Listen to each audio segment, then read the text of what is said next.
People don't buy art online the same way that they do in real life. I wish that they did, but when they're showing up to social media, they're showing up on the internet, they're not in a state of wanting to buy your work. They're in a state of wanting to connect with something, wanting to be educated, wanting to be inspired, wanting to be entertained.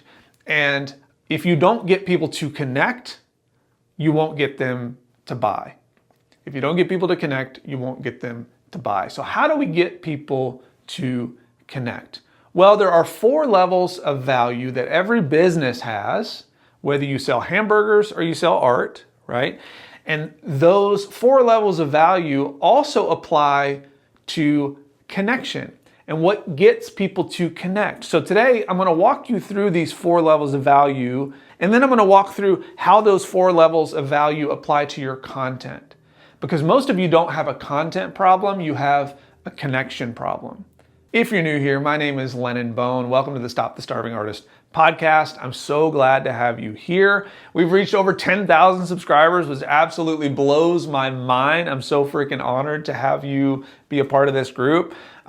We've seen artists in my community generate over $380,000 in art sales so far. We still have a month and a half left here in 2025. And I'm not kidding you, I couldn't go to sleep last night because all I could think about is how am I going to get my clients to get to $1 million in sales in 2026? How are we going to make that happen?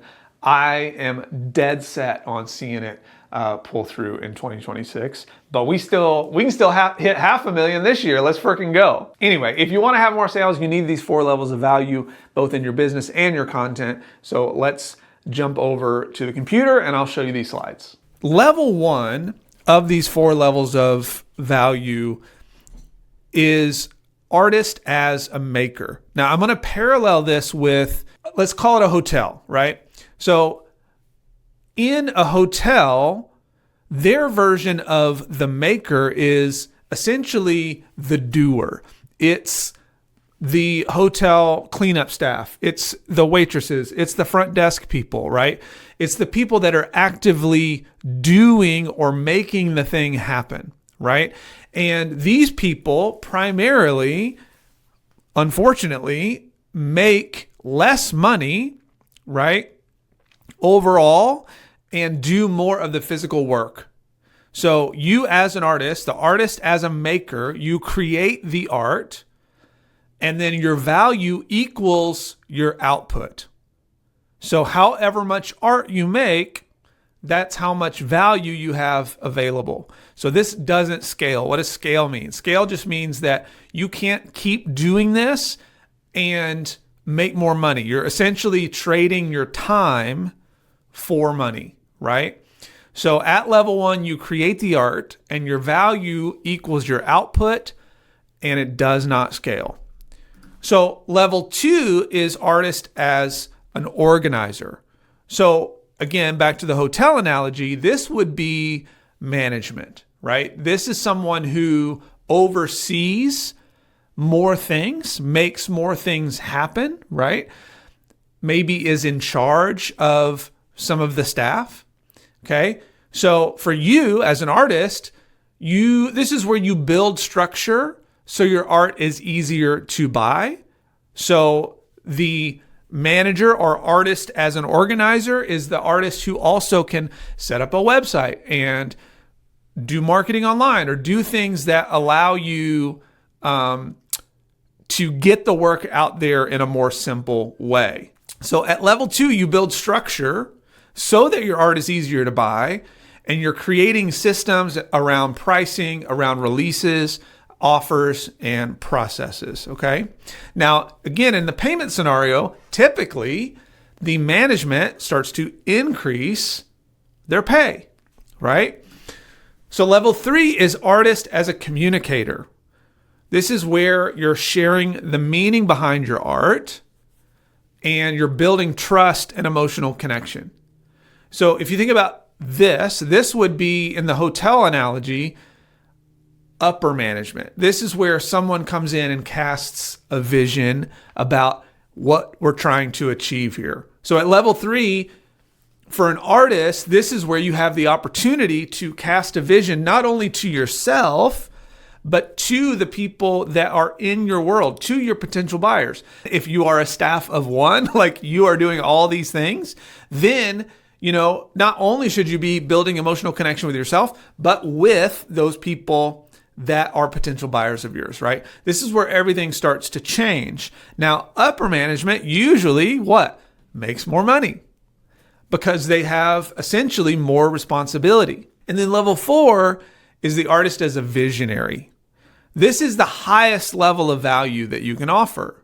This is essentially, if you're looking at the big Steve Jobs or the Elon Musks or whatever, right? They're the visionary in their company. So you are also the visionary in your little company. This is where you get to say, okay, my art is a message. I'm building a movement here. What is that movement? And what is the story that I can tell that people want to belong to, right? But everything has to start here. And unfortunately, what I see is most artists start at level 1. I make things and now I need to organize how to get these things out there. But what's it look like if you start to reverse this and you say, I'm trying to build a movement here and there's a story that I want people to feel like they belong to. And now your art becomes more than just a product. It becomes a message and a story that people not only want to belong to, but they want to tell. And when you know what that is, it's much easier to be the communicator that shares the meaning behind your art, allows you to build that trust and connection, right? And then when you're organizing your sales processes, your releases, your offers, your systems, and the trust is built with your people, it's a lot simpler. And then you take the stuff that you've made and you're going to more than likely sell more of it. I hope this makes sense, right? So these are the 4 levels of value. And, I love this as a concept because this exists in every marketplace. And I think as artists, we want to romanticize art and say, oh, well, it's this magical thing. And it is magical, right? But I'm going to be real with you, like a great restaurant with a great vibe, a great story, and a vision and a mission behind it, just like Tom's as a shoe company, like anything can become something really special and really exciting and magical.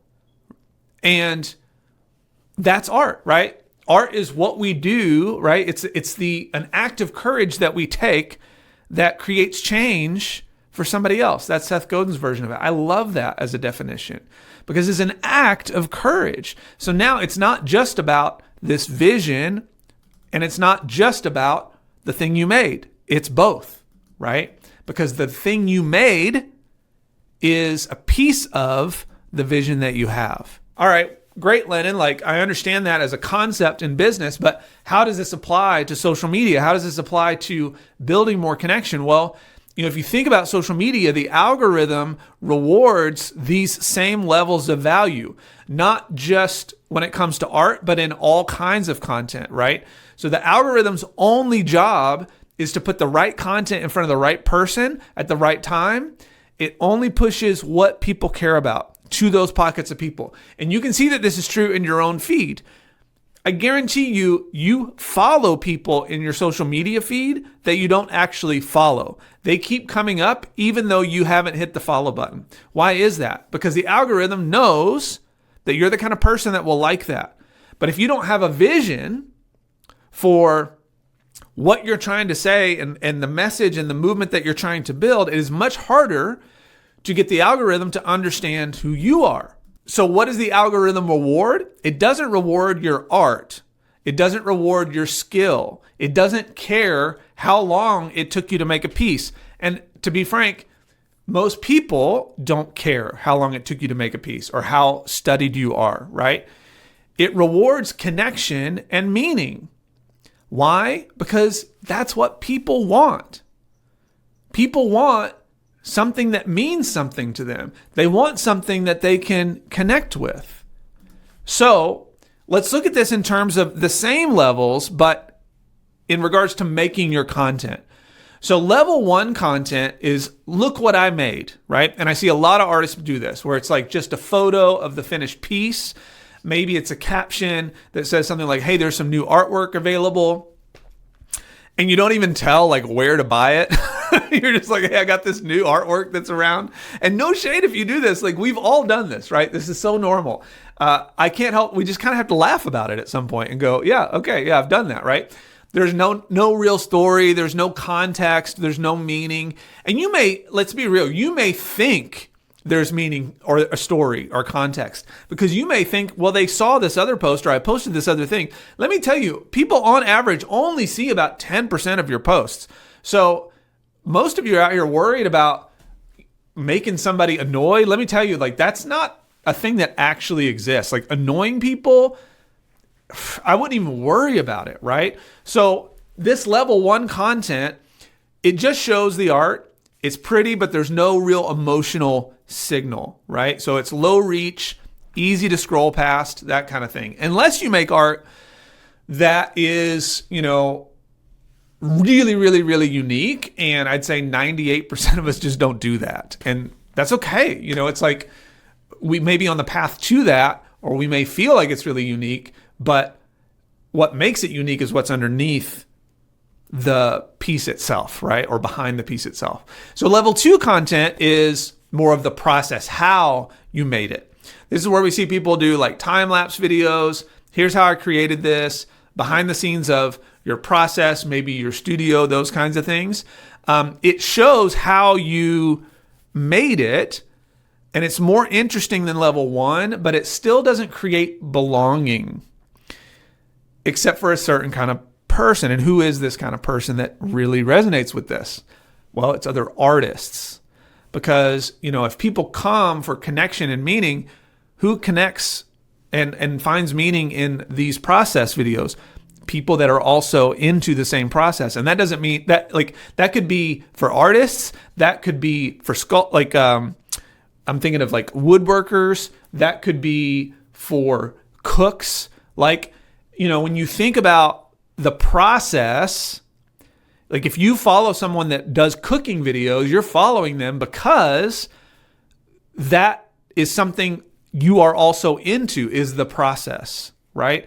And not to say that buyers aren't interested in the process, but if this is the majority of your content, which I see it for a lot of artists, that these 2 levels are the majority, you're in trouble. You're probably only reaching other artists, right? So what does level 3 look like? Level 3 is, here's what this means to me. It could be, I created this during the hardest week of my year. This piece represents blank.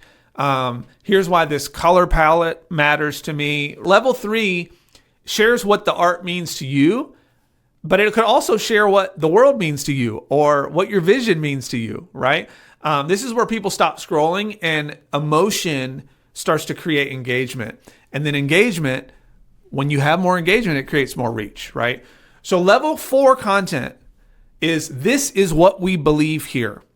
So I believe the world needs blank. Well, if it's joy, great. What is joy? What does joy look like for you? Or I'm building a world where, insert your mission here. So for my wife, for example, her mission was, I'm building a world where moms can see their imperfections are what makes them a great mom, and that allowed moms to feel seen and heard. And she would use her artwork as well as herself to showcase that for women. And it was really, really a beautiful mission, right? So level 4 is about identity-based messaging. This is where movements start to happen. So it's no longer about art. This is what's beneath the art. So this should be the majority of your content. And if you think about, for instance, my wife's situation where she was all about helping moms see that their imperfections still didn't make them a bad mom. It actually made them a good mom. Then you might see how, like, all right, this is what this means to me. This is what the vision means to me. So it might be like, this is what motherhood means to me. This is what my kids mean to me. My kids represent blank. Here's why my kids mean this to me. Here's why motherhood means to me. Here's why these challenges that I'm going through as a mom mean something to me. Here's why I think moms need to be represented or spoken about this way. You see what I mean? So we have these levels where once you understand the bigger vision, the bigger thing that you believe, it's much easier to work your way backwards. And so you now have this like, here's what we believe here. Here's why this means something to me. And here's how I'm making these things that represent what we believe here, right? And look at what I made. Here's how you can get it. You see how simple that is once we have this communication that's happening first, right? This bigger vision, we communicate the vision, we have systems in place that allow us to communicate and create this mission, and then we say, here it is. Here's what's available to you. So, art doesn't go viral, emotion does. So if you see pieces of art going viral, it's not just because of the art. There's something there. It's creating an emotion, it's creating intrigue, it's creating excitement, right? Maybe if it's a process video, it's really unique. It's really well done, right? And you're the one who gets to communicate that emotion with your people. So I want to ask you, just based on this, which level do you feel like you're currently creating from? And here's an assignment that you can do to get you moving in the right direction. Go look at your last 10 posts. Which level were they? Were they, here's what I make, just the art, or here's the process, here's how I make it? Or are you getting into, this is what I believe in, this is why this matters, and here's what we believe here. Are you in or are you out, right? Most artists are bouncing between level 1 and 2, so I want you to challenge yourself to create at least 3 level 3 posts this week. If not a level 4. If you don't know what a level 4 might look like, that's okay. I have a whole workshop that walks through more of this. The description has the link, or you can just go to stopthestarvingartist.com and you can sign up for that free masterclass there. It's all the same one. So, but if you have a clear mission of like, I make art for X kind of person so that this transformation happens, try one level 4 post and see what happens. See how people respond. And I think you'll be blown away at what you see, even if you have a small following. You start to show up and showcase these level 3 and level 4 pieces, people will start to connect in a different way. And the scary part is, in order to get to these level 3 and level 4 things, you got to be vulnerable. You got to be willing to show up. You got to be willing to say things that matter to you, and you got to be willing to have some people not agree. And that's challenging, but it's incredibly powerful. And I'm going to say something that I think is really important. Your business as an artist, and what I mean is you trying to make sales as an artist, is not about money. It's about something completely different, right? Your business, selling art, the desire that is within you exists to do something very, very specific. And I talk about that in this video here. So I hope you'll go check that out, because this may be one of the most important messages that I have to offer right now, especially as we're ending the year and we're moving into 2026. So go check that video out and I'll see you over there. And don't forget, you don't make art, you are the art.